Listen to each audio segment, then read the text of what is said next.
Oi, eu não falei que eu vim aqui fazer rapidinho mais um vídeo para vocês do Deus das Bruxas, da Janet e do Stuart Farrar, também pela editora Alfabeto. Cá estou. E esse livro também foi editado primeiramente em 1987, depois aqui no Brasil também em 2018. E ele tem um pouco mais de, na verdade, quase 400 páginas. A organização dele é muito parecida com A Deusa das Bruxas. Vamos analisar o sumário? Então, novamente, ele começa com o prefácio, a edição brasileira, depois uma introdução. E ele é dividido em também 3 partes. Primeira parte, as faces do Deus. Segunda parte, invocando o Deus. E terceira parte, deuses no mundo. Então vamos lá para a primeira parte. A primeira parte, as faces do Deus, o capítulo 1 fala do Deus Filho Amante. Aqui eles vão tratar sobre a mãe de todas as coisas e a figura de Deus, do Deus como o filho da grande mãe. No capítulo 2, o Deus que mede o tempo. Aqui é legal porque eles vão falar sobre a relação de deuses lunares, que foi a primeira forma da gente contar o tempo, a princípio, né, o que eles colocam aqui no livro. Capítulo 3, o Deus Sol, que eu acho que dispensa comentários maiores. Capítulo 4, o Deus da Sabedoria. Aqui é legal porque eles vão trazer vários deuses que têm relação com trazer a escrita, trazer as leis para a humanidade, então é bem bacana. Depois eles continuam aqui, capítulo 5, o Deus da Vegetação. Aqui é muito legal, porque eu gostei muito desse capítulo, porque vai falar sobre o filho, o Deus crescido, e vai falar sobre o Deus da Terra, né? Então traz, por exemplo, a figura de Baal, sem ser aquela figura demoníaca, né? Que foi, obviamente, demonizada e que às vezes as pessoas acabam continuando, né? Perpetuando essa egrégora e tal. Mas traz Baal como o grande senhor da Terra. Eu gostei pra caramba. Capítulo 6, o Deus da Guerra. E aqui é muito interessante a visão que eles trazem de Marte e Áries, embora existam registros sobre porque assim, para explicar para vocês, né? Aqui no livro eles vão falar sobre a visão de Marte, então a visão romana de Marte, não como aquele deus igual a Áries, e Marte seria uma figura protetora, por assim dizer. E aqui, através dos textos homéricos, Áries como o Áries loucão que vai, mata todo mundo, destrói tudo. Mas eu devo dizer para vocês que existem fontes que vão trazer Áries muito parecido com esse Marte que eles trazem aqui, esse Marte, esse deus romano da proteção e tudo mais. Mas achei um capítulo interessante também. Capítulo 7, o Deus artesão. Claro, ele vai trazer os ferreiros, os construtores dos instrumentos e das ferramentas. Então, a figura dos deuses como aqueles que trazem essas ferramentas para facilitar o próprio progresso da humanidade. Capítulo 8, o Deus de chifres, e aqui é muito legal. Capítulo 9, o Rei Carvalho, o Rei Azevinho. E capítulo 10, o Deus sacrificado. E aqui eles vão explicar tanto a questão da própria roda do ano, quando fala da transição do Rei Carvalho e do Rei Azevinho para algumas tradições. Deixo até linkado aqui para vocês o 8 Sabás para Bruxas, que é também do casal Farrar, que trata um pouco dessa temática mítica. E tem uma relação com o capítulo próximo, que é do Deus despedaçado, do Deus sacrificado. Por quê? Porque aqui nesses 2 capítulos a gente tem a noção da sucessão real do Deus, do rei Deus sacerdote que precisa ser sucedido pelo novo. Então existe uma grande relação aqui. Depois eles vão para o Deus do submundo, depois o Deus monopolista, que é bem interessante, porque aí eles vão trazer várias divindades que queriam ser os únicos, então os deuses únicos.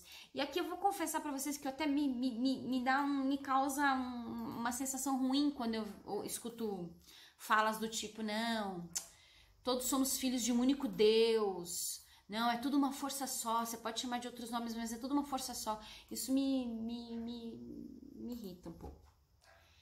Depois eles vão falar do antideus, no capítulo 13, então eles vão falar da figura do diabo, cristão e tal.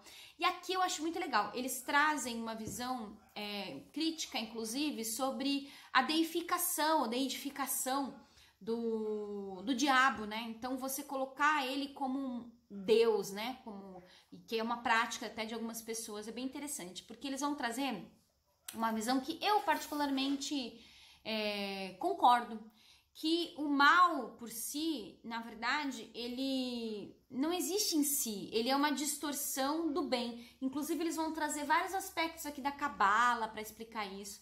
Eu tenho essa sensação também, eu tenho essa sensação de que o mal, não existe um mal que é o antideus, que é o contraponto. O que existe é uma distorção do que é o bom, do que é o correto, sabe? E que essa distorção, ela acaba acontecendo à medida em que nós vamos nos desenvolvendo. Isso em vários níveis, eu creio nisso. E não deixa de ser uma forma de aprendizado também, sabe? Mas enfim, isso é um papo para outra hora, tá? 14, algumas receitas, aqui eles vão trazer receitas de comidinhas, incensos e bolos e vinhos e tudo mais.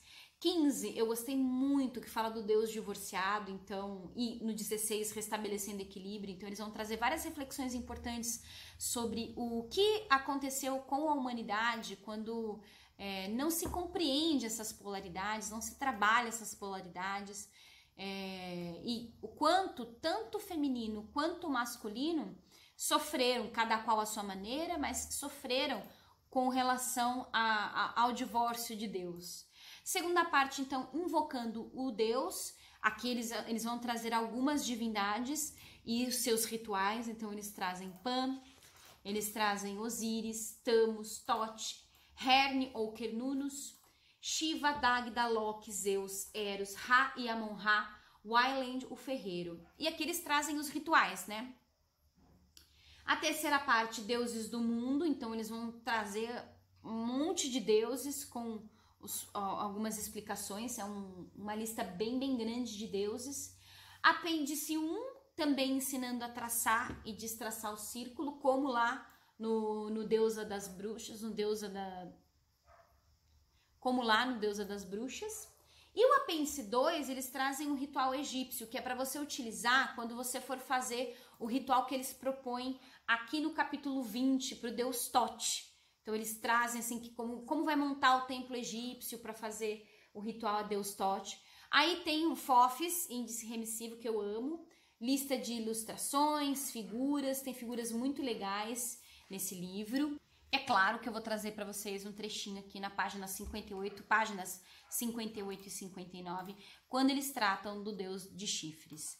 O deus de chifres era uma expressão vívida do filho e amante da mãe terra, movimentando-se com cuidado, vagando por toda parte, libidinoso, matava com respeito para alimentar suas outras criaturas, reaparecendo, entretanto, forte e esplêndido como nunca. A complexidade agrícola e social não o deixou de lado porque a humanidade sabia instintivamente que, sem o apoio da força bruta da natureza, as colheitas e a comunidade feneceriam e morreriam. Essa atitude instintiva de usar chifres como símbolo permaneceu entre os hebreus antigos, por exemplo. Poucas pessoas só percebem quando alguém lhes chama a atenção para o fato de que todo o Velho Testamento, os chifres são um símbolo de poder dado por Deus. Então, dotar Satã de chifres e identificá-los os chifres, somente com as forças do mal, contrariamente à própria tradição bíblica, foi obra da igreja medieval, um artifício para desmoralizar o deus de chifres dos bruxos. Assim, os seus perseguidores poderiam dizer: eles adoram o demônio, e ele tem chifres para provar isso. O deus de chifres sobreviveu a tudo isso, disfarçado de modo muito tênue em alguns costumes populares, como a dança dos chifres de Abbots Bromley. E, em seguida, ele prospera outra vez nos dias de hoje como o deus dos bruxos. Provavelmente é uma das formas do deus preferidas pelas feiticeiras modernas, e a coroa dotada de chifres é o ornamento da cabeça preferido pelos altos sacerdotes, como ocorre com a coroa lunar da alta sacerdotisa. A popularidade desse deus na arte da feitiçaria é compreensível e apropriada. A Wicca é uma tradição baseada na natureza e tem por deusas básicas a fértil Mãe Terra e a cíclica Senhora da Lua, cuja sabedoria é intuitiva. O deus principal é, entre aspas, naturalmente, entre parênteses no sentido literal, a poderosa força da natureza que não podemos deixar de lado sem risco. É ele que impregna a Mãe Terra, além de guiar e defender as criaturas geradas por ela. Ele é a verdadeira sabedoria da lei cósmica e terrestre, da qual a humanidade tende a se afastar. Me lembrei muito de Anhangá. Na realidade, ele é o Senhor da dança, pois os ritmos da vida, do crescimento, da morte e do renascimento são dele, em contraponto criador com as estações da Terra e as fases mensais da Senhora da Lua. Aqui me lembrei muito de Shiva e me lembrei daquele papo que a gente teve quando eu falei da deusa das bruxas, sobre as questões de gênero e tudo mais, né?